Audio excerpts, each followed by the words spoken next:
there. Thanks, sir. Did you see And then after he finishes, we'll get up and make the presentation. Did you see the thing about Joel? I did. I really like it. We have a It's bunch good. everywhere, front office. I noticed it. It's great. I like the camouflage. Well, he's going to wear his AC. I wanted him to wear a uniform. And he said, I don't have any Class A or B. All I got is ACU. I said, well, It's a uniform. okay. It's a uniform. It's a working uniform. Hey, my mic's hot. Okay. All right. I'm not going to say anything because my mic's hot. So we're going to go ahead and get started. I know tomorrow's a holiday, and so the building's not full of people, but we are expecting to have a lot of people that are viewing us via the broadcast. So on behalf of the Veterans Assistance Committee, I'd like to welcome everybody today. This is my first Veterans Assistance Committee sponsored program, and it's our pleasure to have Major General Phillips here today. He's Executive Director with the Reserve Officer Association. I'm going to ask Rear Admiral Giberson to come up and introduce him in a minute, but those that are joining us via the broadcast or in the audience, if you could, please mute your phone at this time so that we don't have any interruptions during the program. A few people I'd like to recognize that are here today. Charlene Clark is our Vice Chairperson. Terry Hayward, she's our Recording Secretary. Stacy Butler, he's not with us today, but he is our Regional Coordinator. And then also Carlos Dodson, he's in Chicago, probably viewing us right now, so hello to you, Carlos. I'd like to give special recognition as well to our new intern who may be joining us at some point. His wife is pregnant and due at any moment, literally.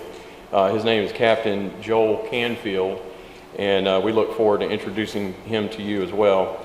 And then we have a couple of special guests with us today. Sergeant Major Dan Miller with the Wounded Warrior Project is here with us today. I'd like to recognize him. And also Lieutenant Colonel Susan Lucas, who is here. She'll be here somewhere out here. She's with Major General Phillips today.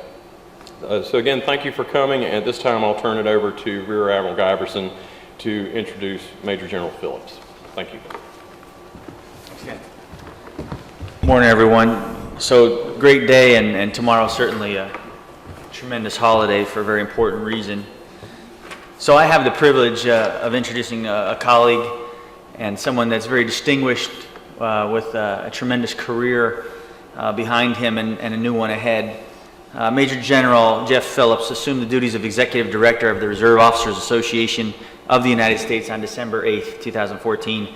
It has 50,000 members, the Washington-based ROA, and it's congressionally chartered to promote the development and execution of a military policy for the U.S. that will provide adequate national security. General Phillips formerly served as the Deputy Chief of Public Affairs of the Army, commissioned in the regular Army as a Second Lieutenant Armor Officer in '79. His service includes assignments in Afghanistan, the Balkans, Egypt, Honduras, Israel, Iraq, Germany, as well as the U.S. He commanded an M1 Abrams tank company in the 2nd Armored Division. In his 35 years on active and reserve duty,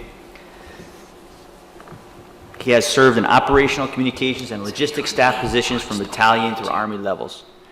Now retired from the United States Army, Major General Phillips served Army Training, Doctrine Command at Fort Eustis, Virginia. In his previous civilian position, Major General Phillips, who lives in Leesburg, Virginia, formed and directed the Federal Sales Division for Smiths Medical, a medical device manufacturer. His decorations include 2 Legions of Merit, 2 Bronze Star Medals, and the Army Parachutist Badge. He shares in the 1988 Nobel Peace Prize awarded to the United Nations Truce Supervision Organization while he served with them in the Middle East. Major General Phillips holds a Master of Arts degree in Strategic Studies from the U.S. Army War College, a Master of Arts degree in Curriculum and Instruction from the University of Texas at Austin, and a Bachelor of Arts degree in Journalistic Studies from the University of Massachusetts. And we share our alumni, University of Massachusetts, as well. I didn't know that till just now. So it is my great privilege on this day at this event and in preparation for tomorrow's day, Veterans Day, to introduce Major General Jeff Phillips. Admiral, it's a pleasure. Thank you very much. I appreciate it. I am not trusted with electronic devices. So Susan Lucas, our ROA's Legislative and Military Policy Director, is going to do the slides for me. Thank you very much. It's a real honor to be here. Thank you for taking your time out of the day. And those of you who are watching me, courtesy of the internet, Facebook, what have you, it's a real honor to be here. Thanks for watching. I am not here today to tell you about something that's broken. I remember when and still do from time to time, fill halls like this and sit in chairs with someone who's flown in from outside, although I drove in today. I often wonder, well, okay, what's this person going to tell me about what I'm doing wrong? We're here today to talk a little bit about the transition of veterans and the success of veterans into the workplace, CMS today in particular. And what I'd like to do, Susan, if we go to the first slide, I'd like to ask who in the room here is a veteran, or perhaps currently serving in one of the uniformed services. Please raise your hand. Okay, a fair number, probably representing all the services. Who here is what we call a non-veteran? Okay, a fair number. Who here is a member of the CMS team? Who here is a member? Everybody. And that's the point, and that's what I'm going to really talk about throughout these slides. The deck here is about 20 plus slides. I'm not going to go through all of them. What I'm going to go through is a handful of slides where we talk about transition, what it means to be a veteran, and what it means to be a non-veteran, having veterans flow into the work stream. We have some background slides that you can take with you for reference, and we also have other reference materials. Well, the first thing is I went to the first slide here. If we go back to the first slide, Susan, I went to your website and looked up your vision and your mission. And you have a very important mission, vision complex, if you will. And I don't mean that as having a complex, but a couple of things. I understand, I just learned a few minutes ago, you process a little over 1 billion claims a year. You have a claims budget of about $1 trillion. I used to be a non-career SCS in the VA, and I thought that was a big deal because at that time our budget was around 90 million, or 90 billion, I guess it was. And we had a workforce of a couple 100,000. It's climbed since then, but you easily top that insofar as monetary impact. And like any organization, when we fulfill our vision, our mission, our purpose, what we're here to do, in this case with the taxpayers and your customers expect you to do, is to work as a team. And that's what this is all about. I'm going to talk a little bit about the transition of veterans into the workplace, the friction, like tracers, friction can work in both directions, how we increase recruitment attention, and talk a little bit about laws. Laws are so complex, and I am not a lawyer, nor do I pretend to be one, that we're going to refer you to some sources, and of course you have your own legal department that can help you with that, as you also have your own HR department, and we'll talk a little bit about how I think HR departments can really help in the transition of folks. Next slide. Susan put these numbers together for me.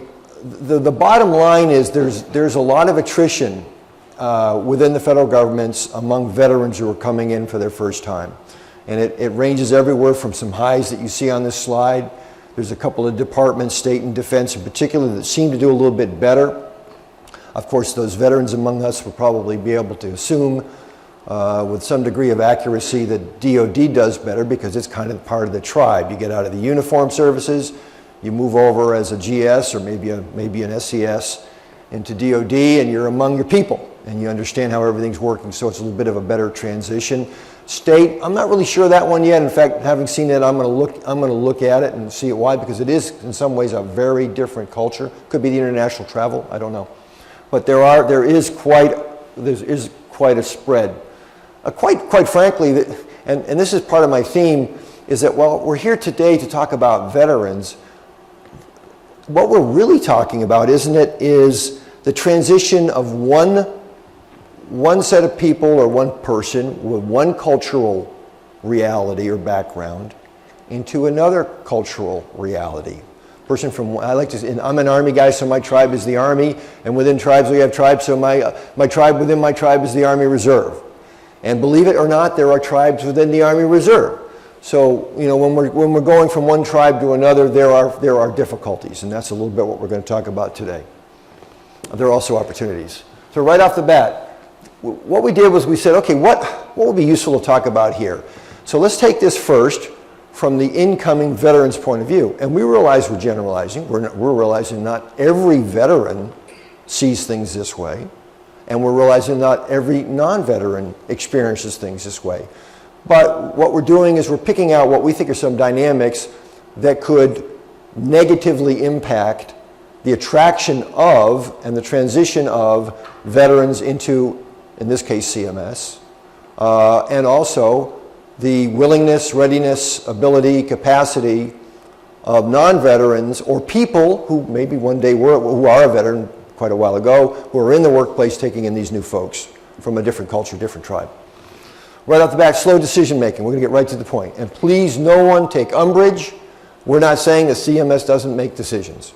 But in my experience, and I think many of you in this audience, you may remember that when you went into a civilian agency, I went into VA, I've also been in the commercial sector, I've been in politics, I experienced a slowing down of the decision-making cycle.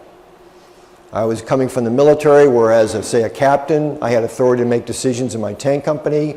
As a senior public affairs officer, I was having decisions about how we were going to respond to the media, so on and so forth. I got to VA, and in my personal experience, things slowed down. There seemed to be more layers. I sometimes have been heard to use the pejorative term, or use the term pejoratively. It's not inherently a pejorative term, bureaucracy. And that is, I think, generally as a culture, the military decision-making is part of the culture. It's part of what's expected. Not always good decision-making, but decision-making is part of the culture, and you can imagine we're a culture founded on warfare, and having to make a decision and move forward is very important.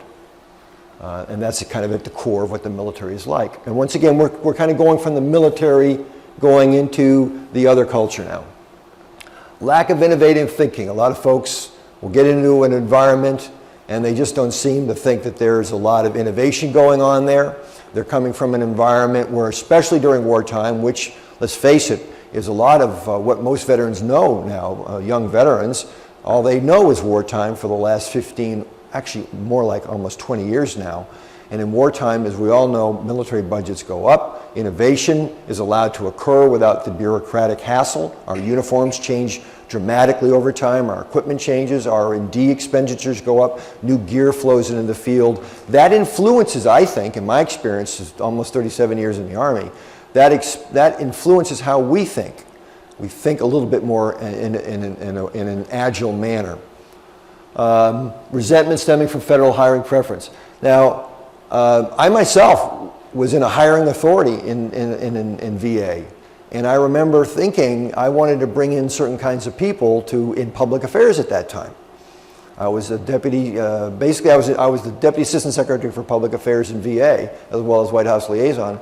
And my job was to ensure that VA had the best spokespeople around who could tell the story, who could understand what the media wanted, understand what the American people needed to hear, so on and so forth. And that, in my experience, coming from Army Public Affairs, didn't always include Army spokesmen. Sometimes I wanted to have some civilian marketing folks who had been in that side of the world, but veterans' hiring preference could impede my ability to bring on who I kind of wanted to bring on. So I've seen it both ways, and I've also had colleagues who enjoyed the advantages of hiring preference to get a position in the federal government. So coming in as a veteran, you need preference sometimes to get in. It can be difficult to get into the federal government. On the other side, it can be a challenge if you're a hiring authority, or if you're someone else trying to get in and you don't have the preference and you're very qualified. So for the veteran coming in, there can be resentment from the inside, and we recognize that. Next slide. Good fit. Well, we all know about the resume, the resume challenge, making sure that your military skills translate to civilian skills. There's also the fact that your capabilities, even if they are couched in terms that translate, may not be the same. You may have done, I'll talk about in a slide a couple down here, you might have done budgets one way in the Navy, but maybe budgets around here are done differently. So there's this whole translational business, and actually there's a whole cottage industry out there, as many of you know, in the civilian world and among veteran and military nonprofits, is helping military folks translate their capabilities into terms which come up on keywords and so on and so forth, as HR folks do resume searches for candidates. That's a big deal, is helping veterans couch things in the correct terms, and as we bring folks in, ensuring that what they say they know because of their service in the military actually translates into a good fit here, and if it doesn't exactly, understanding that there's going to be some training involved. Opportunity to advance, this is a big one. The military is a dynamic environment. Everyone who's been in it, even if your experience wasn't optimal, even if you got stuck at a base you didn't particularly like, we all understand that military service tends to be, over time, fairly dynamic. You change stations, you're going to advance, or you're going to be kicked out, or you're going to leave on your own. You're going to get more complex and demanding jobs, which are going to generally be accompanied by more training, more ranks, so on and so forth. So the word churn is a word you could use. I think it's more orderly than churn, but there's a lot of dynamic reality to the military experience. In the civil service, that sometimes is different. The people are in a job longer, there's more stability. I know from my own experience there can be less training, there can be less formal preparation for work. You get in there and you work, you figure it out, there may be some training. One of the things I was proudest of at VA, I think, is I was the first non-career SCS, I volunteered for it, I think I was the first non-career SCS to be a mentor for a young GS-14 who wanted to be an SCS. We had an SCS developmental program at VA back then. That would have been about 2000 and I guess about 2004. And so we were actually trying to get our arms around helping GS-14s and 15s get ready to compete for SCS. But in a lot of agencies, that sort of thing doesn't exist yet. In the military, it's part of the culture. Not always saying it's done well, but it's part of our culture. And as I say here, overqualified for the job. You move in, you've been a battalion commander, or you've been the first officer on a ship, just say, and you come in and you're sitting at a I call them Carol, a cubicle, and you think you're overqualified. You may or may not actually be, but there may be a perception because of your military duties that you are handling life and death situations of men and women on the battlefield, that what you're doing in the federal agency may not be as high an order of complexity or in a demanding environment. However, depending on what you're actually doing, it may be much more important in some regards, handling some of these claims that are helping ensure the health of people. Not making a difference, I think that this is something that every veteran has faced at one point or another. Those of us who've been in the military, to one extent or another, have believed that we are doing something that is bigger than us, that is very important. Of course, all the messaging of the nation over the last 20 years especially, and it certainly started with Desert Storm as we recovered from our mistakes with Vietnam vets, is that we in the military, those who support us, are doing something very important, bigger than ourselves. You know, there's certainly a reality to that. Some of us take it more to heart than others, but then when we go someplace else, we may draw a conclusion that what they're doing there just isn't as important. I think this may be a bigger problem in the commercial sector. I know a lot of veterans are grappling with the reality that their big deal for them is that they've got to make a dollar for the corporation, and they're struggling with that. Here in the federal sector, especially in agencies like CMS, where you're dealing with the ensuring of health of Americans, it may be less of a deal. And as I go through these, and I think I'm just about at the end of this particular tranche, if you will, it's the organization's responsibility to communicate to the veteran the cultural reality, what you're doing, why you're doing, so important. And I'm going to talk a little bit about mentoring as one of the things that I personally believe is very important to the veteran, or actually, and as I said earlier, while we're focusing today on veterans, it's really anyone from the outside who's coming in. Say someone from Johnson & Johnson is coming into this organization. They're coming from an outside culture that had its own mores, its own traditions, its own ways of doing things, which could be radically different from what's going on here. And CMS's responsibility is just as great to ensure that transition. We all know the costs of attrition to an organization. CMS has to bring on, I understand, 300 or 400 more veterans to make your 18%, and you got to keep them. And every time you lose somebody, it costs money, it costs time. There's an impact to the people around that person who leaves. There's probably a little bit of survivor syndrome. There's a loss there. So that's not what we want. We want to retain the people we bring in. Okay, so from the non-veteran side, okay, we're going back to the same 7 attributes. So the slow decision making, So the non-veteran may say, oh, that's great, I'm glad about your fast decision making, but when you're gone, moved on to do whatever else you're going to do, I'm going to be dealing with the fallout from your decision making. So the veteran has to understand that she may have just come from being an operations officer in an air wing and was making decisions like this, that in this agency, decision making may be at a different pace, but for very good reasons, different complexities, different bureaucratic realities, interagencies realities. The veteran may not understand it, but the veteran, being an action kind of person, may get agitated and just want to make decisions and move on. And that's part of the friction of this kind of interagency, this kind of intercultural dynamic of a new person coming into a new wine into an old wineskin, if you will. Lack of innovative thinking. All right, we've all been in this. You know, the person comes in from wherever, in this case the military, that's what we're talking about, or maybe a DOD civilian. That's the way, this is not the way we did it at DOD. This isn't the way we did it at the Army. How many times have we heard that? Well, we may do it differently here for a reason, or we may be open to different ways. A lot of this is communication, and I'll talk a little bit about communication here, but frankly, I think a lot of veterans, and I have a hard time making a transition. I left the active duty Army, we're back to calling it the regular Army after almost 14 years, after Desert Storm, and I went down to Austin, Texas, went into graduate school at UT on a Longhorn, hook 'em, all right, whoop. And it took me, according to a very good friend of mine who himself had retired from the Army as a colonel, but was down there and had a practice as a private investor. He was very successful. And he kind of helped me, he mentored me along. He later told me that it took me about 7 years to become tolerable. It took me about 7 years to stop being an Army major. So this is a long-term process for slow learners like me. Others may learn quicker, but it's a process to get through this transition and to learn how to deal, to be in this other culture, retain some of the attributes that made you successful in the military or another agency or another company, but incorporate those into the new culture. And that's what we're really talking about. Okay, well, if we go back to lack of innovative thinking, can we go back one? There we go. All right, we just did that all right. Number 3. Next slide, please. The resentment.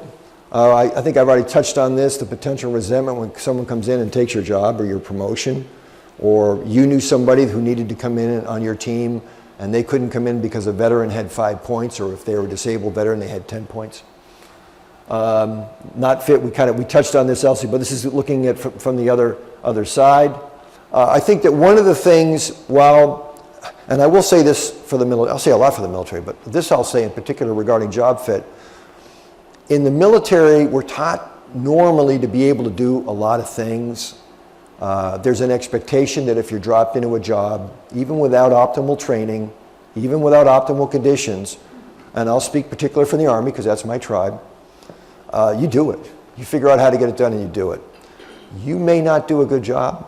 Everyone else around you may be miserable because you're not doing a great job, but the cultural expectation is there that you're going to figure out how to do it, you're going to be part of a team, and you're going to find the resources necessary if you don't.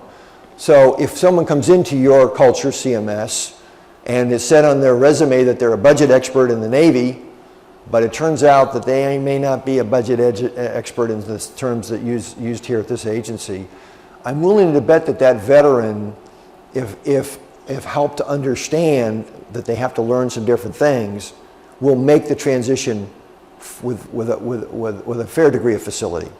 So this is working the other side around. The veteran will, I think, tend to understand that they have some work to do. The agency has to help them understand that there is some translational challenge there. Once again, this is the agency helping the member from the outside culture. This is the person from that outside culture taking the responsibility to learn the new culture, to get the resources, to reach out themselves. All right, overqualified for the job. Limited opportunity advance. I think we've kind of talked about this. I think a big one here is that HR staffs have a responsibility to help veterans, as well as the veteran's own upline in the organization. The HR staff has to help the veteran understand that this is not the Marine Corps. That things are done differently here insofar as advancement. There is a meritocratic aspect to it, but there is also a time-based aspect. There's a seniority-based aspect. There are other kinds of dynamics, and it's up to the organization to ensure that the veteran knows that. It may not really be clear. Remember, during the intake process when you're interviewing a job, you hear a lot of stuff, only so much sticks. So once the veteran gets into the workplace, or the person from Johnson & Johnson, what have you, I think HR staffs as well as supervisors have to do some more mentoring with that person so they understand, as they have the capacity to hear new things, what's entailed in moving up in this organization. For those of us coming in from the private sector of the military, we basically have no idea how it works in the federal government. They're just glad they have a job, and they may be very proud to have a job in that particular agency. But the rest of it is Greek. I remember, because I went into VA, I didn't know what a GS-15 was. I didn't really know what an SES was, and I was one. So you had to learn this stuff. And I made friends with the HR Deputy Assistant Secretary, who was a career SES. All right, overqualified for the job. We've talked a little bit about that. So you're a GS-12 here. You've been here X number of years. You started out maybe somewhere else in HHS as a GS-5. You've worked your way up. You know the culture. You breathe the air for 12 years, what have you. Someone comes in from the Air Force, GS-12, because they're a major or whatever in the Air Force. They come in right as a 12. There can be resentment. This person just came in, they don't know half of what's going on. The other person can say, you know, I was a major, I was an ops officer, I know everything that's going on. This is friction, and this is where communications, and a lot of this is going to be, as a former commander, I think I'm very receptive of the importance of leaders taking responsibility for their teams. And so this is where I say, if you're a supervisor, you've got to help people talk to each other. And you've got to help eliminate this frictional difference here, because you're going to see it from time to time. And by the way, I'm jabbering on. If you have questions, please don't wait for the end. I would welcome questions here, because I'm going to move into the conclusion of these slides and welcome your questions. But am I kind of hitting the targets? Is this what we need to be talking about? Okay. I don't want to, you have so much experience, whether you were in uniform or you did something else, you have so much experience, I don't want to hit below the target here. We talk about overqualified for the job. Okay, now we're in the mentors. And I'm a big guy on mentors. I was a mentor as a civilian in Austin, Texas, mentored young men who were having a hard time with their environments, underprivileged. I was an Army mentor. I still mentor he's a young major now in the Army Reserve. I mentored this GS-14 in VA. The wonderful thing about mentorship, and oh, by the way, HHS has a mentor program. It's run by your university. There's a link there. OPM has mentor resources. There's some other mentor resources there. The wonderful thing about mentorship is it's not in the line of command. It's not in the chain of command. It's not in the line of authority. The best mentor is actually not a member of your supervisory upline. Because to a mentor, you kind of have to be able to talk about stuff. You have to be able to talk about what's not going right and where you don't know what you're doing and you don't know who to ask to help. So I think one of the most important things the agency can do, and this is any agency, this is any organization, is to spend some time putting together mentorship programs and then ensuring that they're used. And that normally entails signing up some folks with some seniority and authority to be mentors outside their chain of command or even outside their agency. Maybe that a CMS GS-14 is a mentor for somebody in labor. I mean, that would work just fine, because really a lot of what we're talking about is how to work within the governmental organization. And I think there's a fair degree of fungibility in that experience. But I really, this slide, when we worked on these slides, this slide jumped out at me because it is something that I have found as we in organizations develop systems and we develop processes, and we develop steps, and we develop plans, we often forget about the human dimension. And that is that people are sometimes just lost, and they're afraid to ask, and they don't know who to turn to. But all they want to do is succeed. And a mentorship program can help really supply the solution for that person. It also, and this is a dynamic that is extraordinarily important that isn't normally talked about in mentorship programs, because the mentor hears things that otherwise a supervisor might not hear. The mentor is hearing about things that the organization can improve to hold on to people from different cultures better, to attract people. Hey, yeah, I know that I should go over and work at the Department of Navy, but I've heard over at CMS, they have a fabulous program that really rewards performance. It helps people advance in their careers. It's a great place to work. People really enjoy working there because they feel they're part of a team that looks out for itself. Cool. You need to attract 300-400 veterans. You need to attract however many non-veterans. You know, that's the kind of thing that will attract people. People want to work in organizations that others tell them are pretty cool places to go to work, as well as providing good salary and benefits and so on and so forth. So I'm a real proponent of mentors. And if you don't have a strong mentorship program at CMS, I would suggest that it would be a great thing for someone to do. At VA, we basically did it as a volunteer basis. Okay, underemployment, I'm not going to spend a lot of time on these now. These are the fast slides. We've kind of gone through underemployment is not working someone to their potential, not allowing them to reach their potential. Every organization grapples with that. A huge part of that is an organizational mindset that values people. Pure and simple. Okay, so career progression. This is a basic slide, kind of a wrap-up slide insofar as the transition of veterans into the workspace and their success. Veterans have a responsibility to understand they're not in the military anymore. And it's frankly unprofessional, and it's unfair for them to think that this is the United States Marine Corps. It ain't.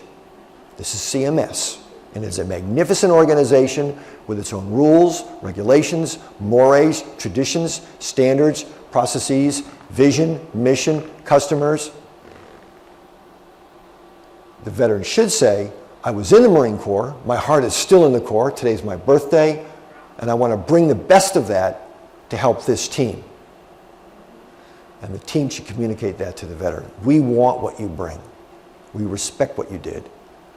But we have our own way of doing it. We want to hear about you. The mentor can help that person understand how to communicate that. There's a time and a place for great ideas. There's a way to do that in every given culture, how to do that. Part of the deal is just surviving until tomorrow so you can learn a little bit more, so you can grow a little bit more. You got to survive, right, on the battlefield. We talked a little bit about the churn. This is probably a negative, I shouldn't use it, but the dynamic nature. But even so, where you are today in the agency isn't going to be necessarily where you're next year or the year after that. So the veteran needs to understand that they're not going to be there forever, even though sometimes it may seem like there's a different pace of advancement and transition, a positional transition within the organization.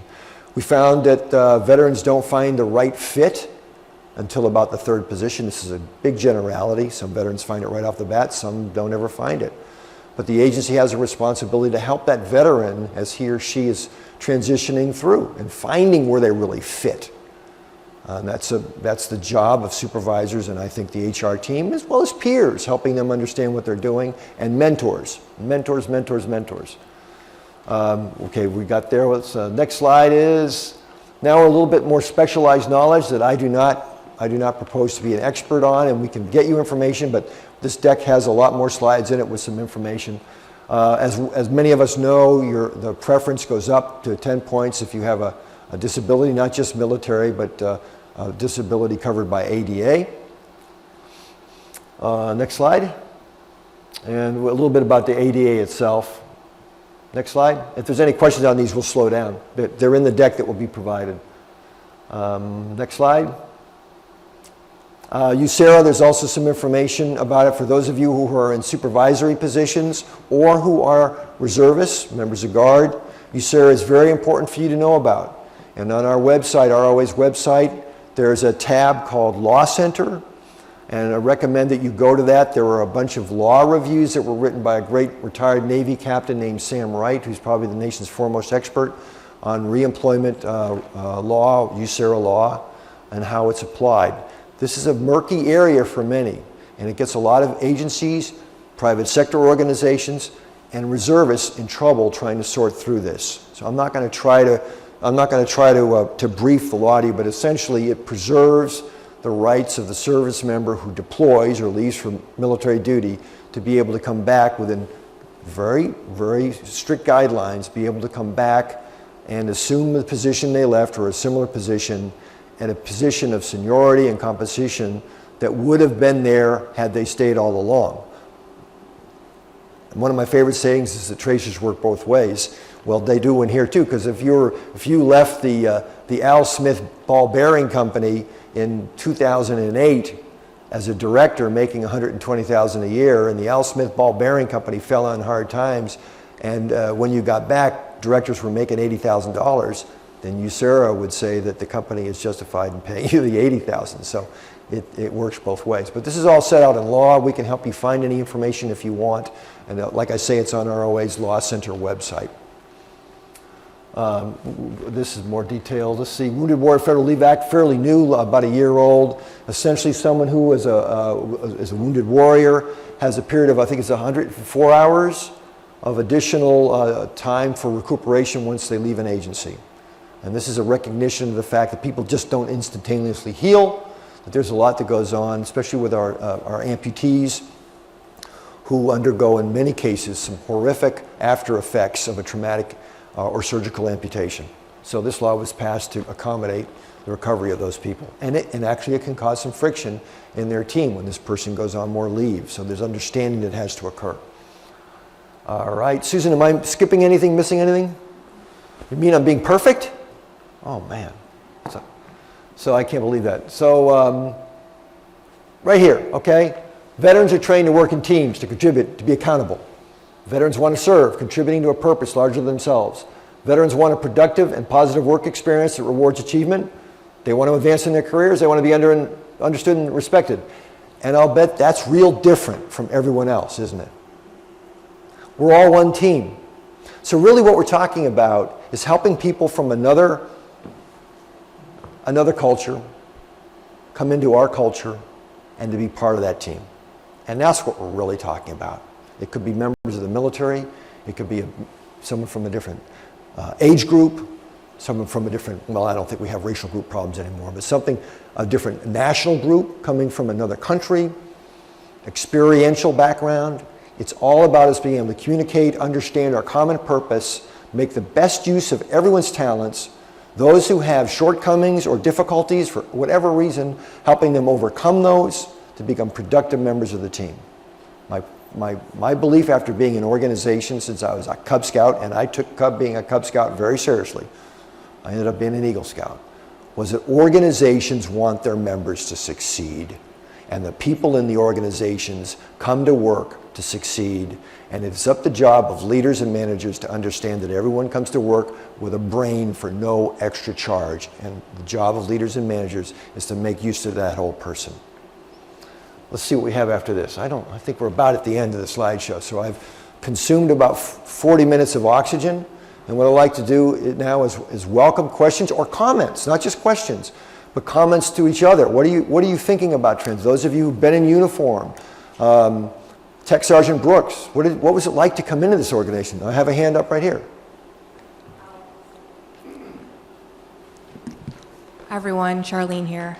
I have a couple questions related to veterans coming in, and I don't know if you've noticed it in many of the organizations that you've worked in, but we have the GS scale. You know, you've got the maybe 1 to 9, and then you have the 9 to 15. Are you noticing any differences in retention on those two different levels with the experiences that the veterans have coming in? And also, on that note as well, are you noticing any differences in retention with veterans who leave the service, enter university, and then enter the federal workforce versus the ones who leave their military agency and enter the federal workforce immediately after that? Susan, what have you found? Because I have my own thoughts, but you've actually done some research on this. I've just lived it. Sure. So what we have seen is in the ranks, like you said, the transition can occur if military people come in at too low of a rank. What you're going to see is they're going to leave because they're motivated to try to get their salary matched more to what they did in the military.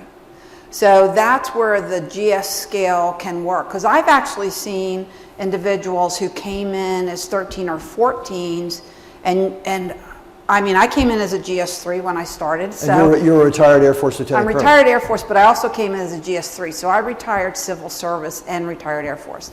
And I was personnel in the military, and then worked, I didn't work personnel, but I was Federal Women's Program Manager, things like that. So what we would see is, it was so strange, because when you come in as a GS3 and you see somebody come in as a GS 12 or 13, you're like, you're lucky. But then you see they leave, and you're, what are you doing? That's such a great grade to be coming in at. Well, it is, except that it's so different a grade than what they may have had. And of course, they still have mortgages, kids going to school, families. So you'll see them leave because they're looking for money at that point.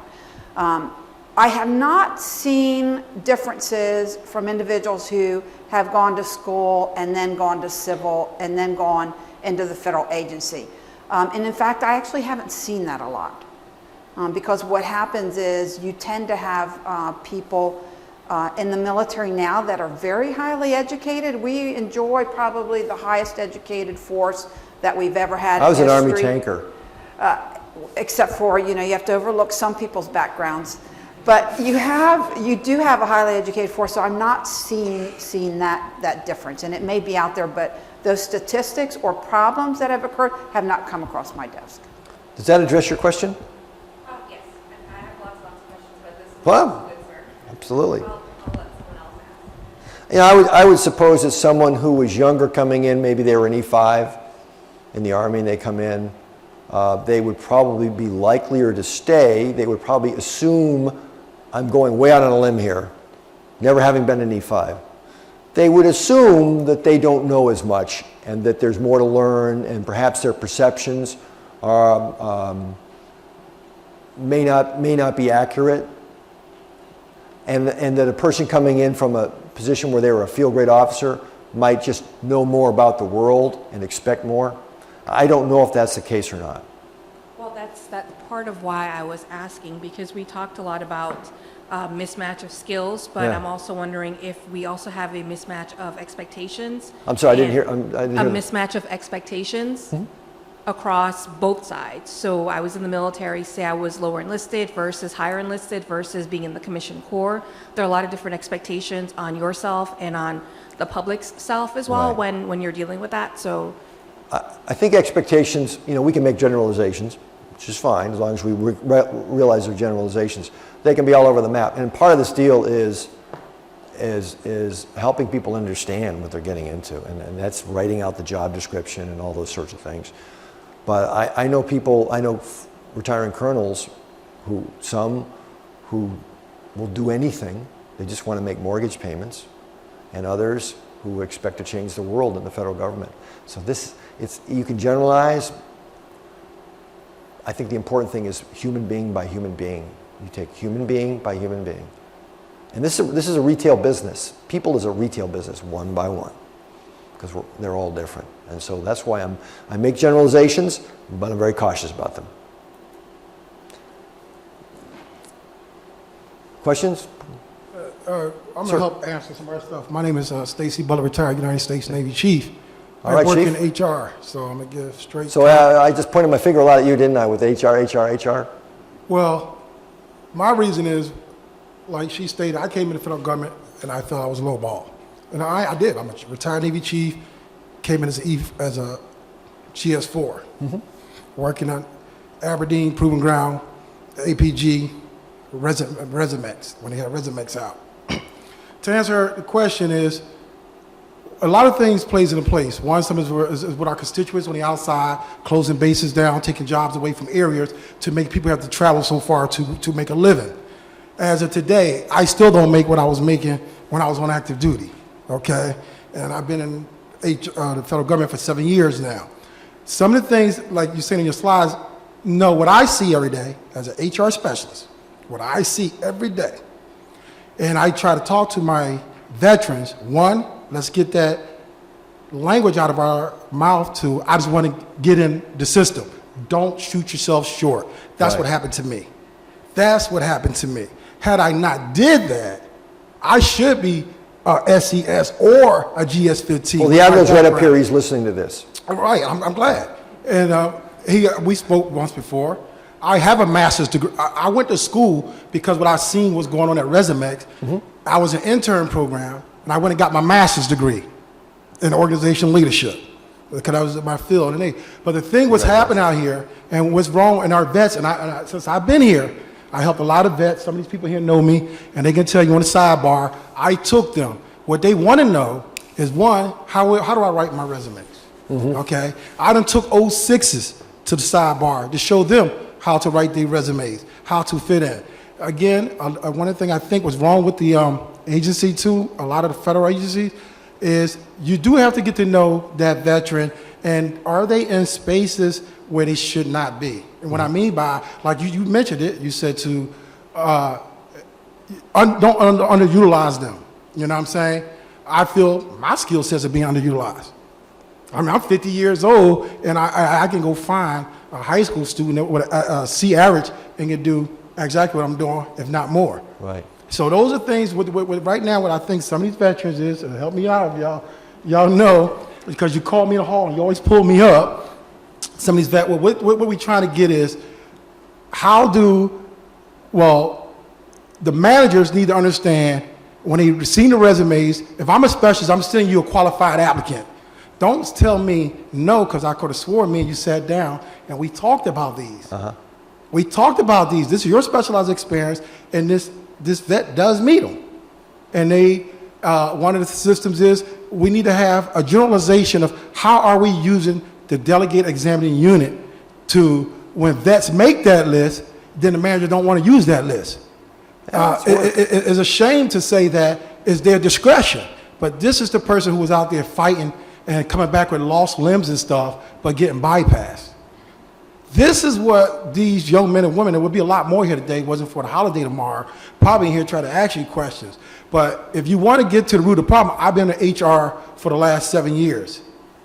So what's going on, what they really want to know, again, even for myself, I'm in HR. I've been here for going on 4 years. Upward mobility. How do we get this stuff?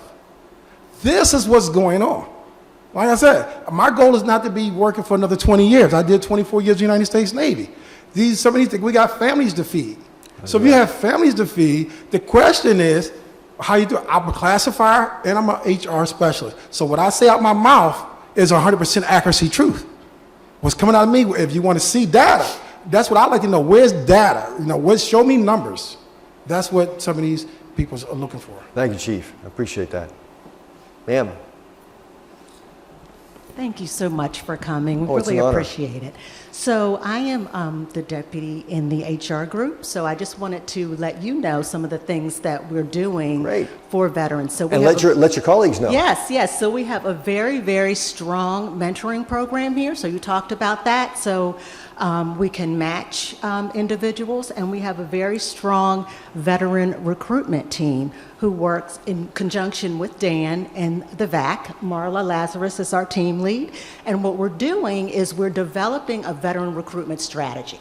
That's been done. We're marketing. So to Stacy's point, one of the things that we're going to be able to do in conjunction with the HR folks are to be able to help the veterans to understand how CMS PDs, and I'm speaking strictly for CMS now, marry up with the MOSs. Right. So that we can get a better skill set in that matches what we do. So we're giving managers on that certificate list of eligibles more veterans who qualify for the positions that we offer. We're also marketing to colleges and universities for the recent graduates so that we are seeing reach the grads who are also veterans. We work with those coordinators to try to bring in the best and brightest. So I just wanted to let you know. It sounds like you guys are doing your part. Yeah, well, I just want to say real quick before you get in, one of the problems that we've seen that's kind of unusual for you is you have a lot of military that will go and hire a resume service, and they even talk about in transition that they'll do that walk from, you know, here's your military background and now we're going to put it into civilian. But in the government, it's a whole different science. It's not writing a resume the exact same way. So if you guys are putting that in place, then I think that it's because that's the point, is it's not just writing a resume, it's qualifying for position description. That's a whole different approach. So that's great that you're doing that, because and the gentleman here, he'll tell you that that is one of the problems, because he works for Wounded Warrior. He'll tell you that, and please get up and say something. This is your chance to explain some of the frustration you've seen too, that they may understand. So actually, I'm sorry, the American Tax as well as transition programs. So that's one of the ways that we're going to try to help too, is to look at the resumes and match those and help to write resumes in the government fashion. Oh, very good. All right, thank you. First off, for all our veterans out here, thank you for your service. For all the non-veterans, I thank you for your support.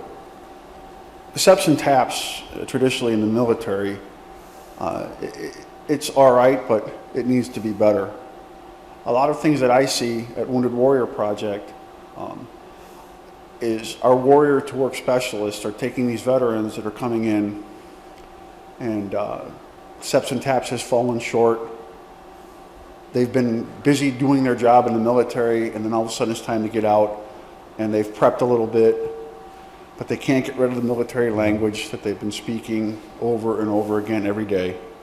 And then they try and sit down and they write out this resume, and the first draft is usually well below what it should be. So they sit down, they try and work with them, and the veterans sometimes get frustrated with that.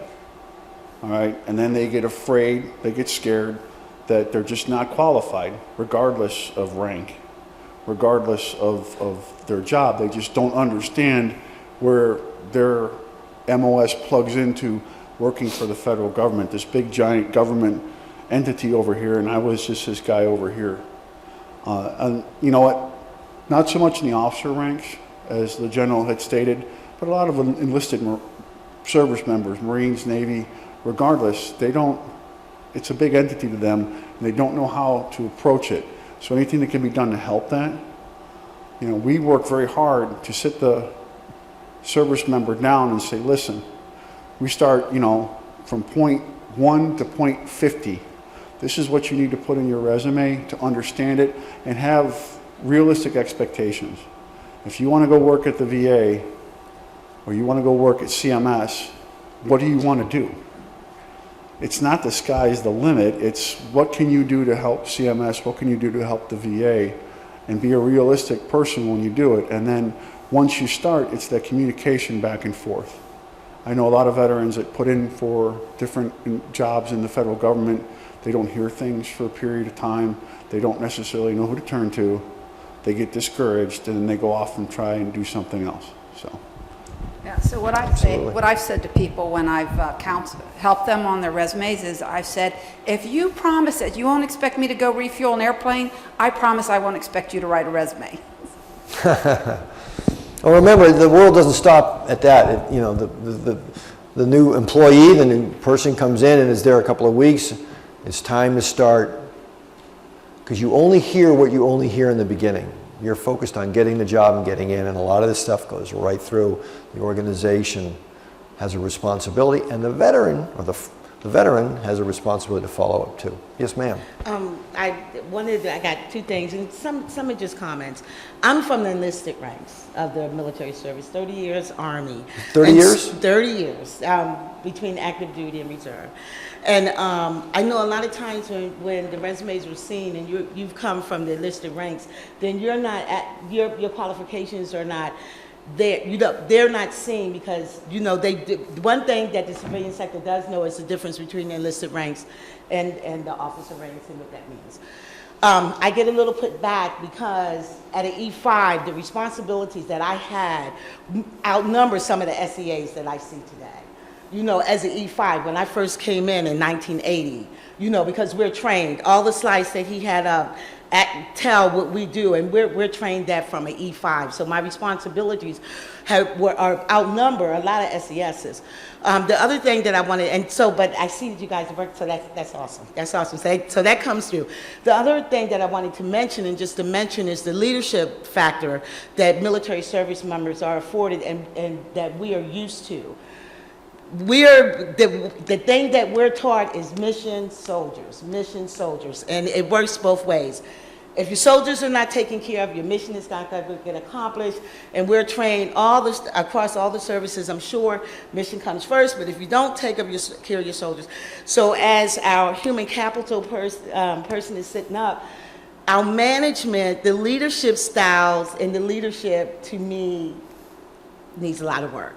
And when veterans come in from the Veterans Corps, and our management is not, and I don't mean their job so far as their core technical job, their job of taking care of people.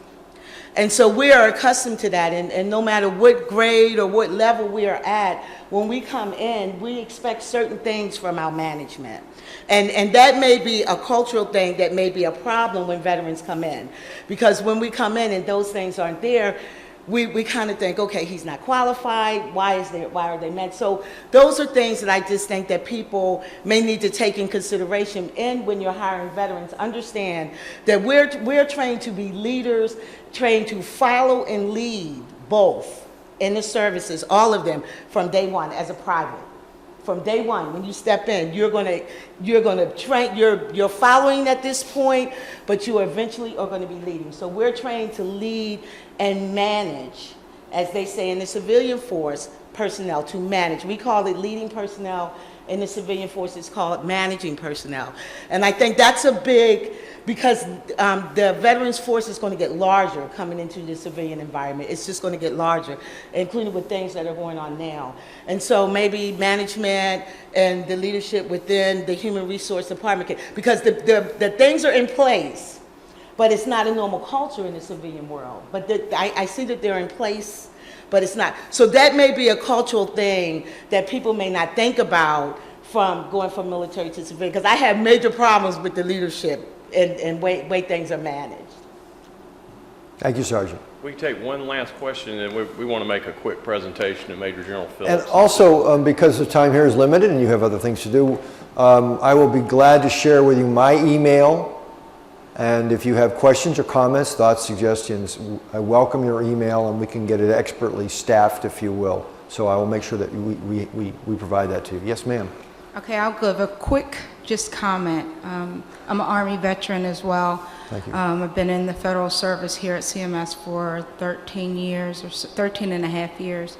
And as a good segue to what the other soldier said before me, I think that if the audience had more leadership here, or there was an avenue whereas a lot of the veterans could speak to the current leadership, I think that they don't really know who we are, and what we actually add as employees from transitioning from a culture whereas regardless of what rank we were or whether we were enlisted or officers, that we're all leaders. We have a can-do attitude no matter what it is. I mean, we're the most dedicated group of people that you can hire if you look at casting people, but I find that in this culture, it's totally different, and different in such a way that there's a real issue in retaining veterans. Well, it's an so opportunity. veterans- It's an opportunity, right? Yeah, so veterans do want to work hard. I mean, I believe that we're hard workers, so we'll do a good job at getting it done. But at some point when we don't get feedback, or when missions get aborted unnecessarily, which is probably part of the government way, it's discouraging.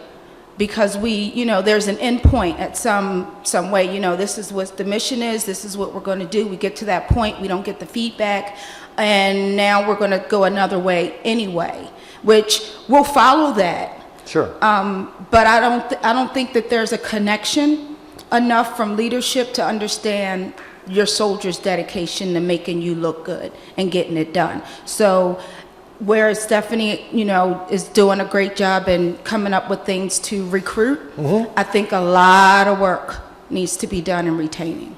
Okay. So, And I don't think you're saying that those who are non-vets aren't doing a great job. That's not what you're saying. no, I'm just saying we have a different dedication. Okay, super. Thank you. Hey, you're cheating. Jody, yeah. One last one. Hi, I'm Jody. Thank you all for coming today. I've never been in the military, but my dad was in World War II. And I worked in HR for probably 20-some years. And what I've seen as a staffing specialist and a classifier, some managers are apprehensive about hiring veterans. Not all, but I would like to see a lot more training given to managers regarding veterans and how to deal with veterans when they're coming in. Because a lot of veterans, they get a lot of training. They're very well educated and very well trained. So I would like to see managers be given more training regarding veterans and their concerns. Excellent insight. And to be open to hiring more veterans. That Yeah, can you really can't be- expect somebody to do something if they don't know how to do it or if they're intimidated by doing it. It's the organization's responsibility to help them along. Absolutely, absolutely. Thank thank you, you everybody, very for your much. questions. Thank you I very much. appreciate everybody's attendance today. We got together and made an award. I'd like Rear Admiral Giverson to come up, and Susan as well, for her part. Come on up, Susan. Taking questions as well. But this is presented to Major General Jeff Phillips and the Reserve Officer Association from CMS. Thank you for Thank you. speaking for our Veterans Daniel, thank Day you for the Observance opportunity. It's a real pleasure. Thank you so Admiral, much. thank you very much for the opportunity and for your leadership. Thank you all for your service to America and what you do every day. I've learned so much more about the agency than I knew before, and I'm personally deeply in debt for what you do every day. And thanks to the online audience. Thank you, sir. I appreciate it. Thanks for everything you're doing. Thank you. And I will give you my email, and we can get that out to the troops, right? Okay, For I'll you- send it out. I I'll mean send that it with out great to, respect, the troops. Yep.